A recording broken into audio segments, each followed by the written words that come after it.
নিজের নামে জান্নাত লেখায় নিতে পারত, বড় সস্তায় নিতে পারত।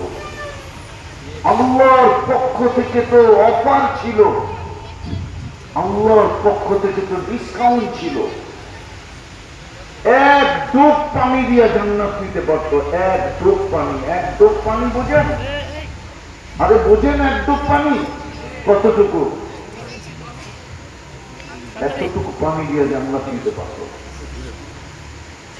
এক রমজান পুরো প্যাকেজ ছিল, প্যাকেজ, শর্ট প্যাকেজ জান্নাত নেওয়ার জন্য।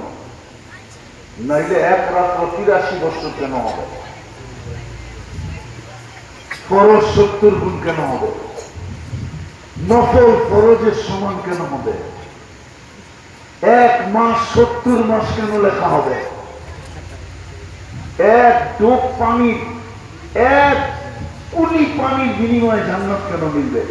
হাদিস দেখেছি, মান ফাত্তারা সাইমান শুরবাতা মা।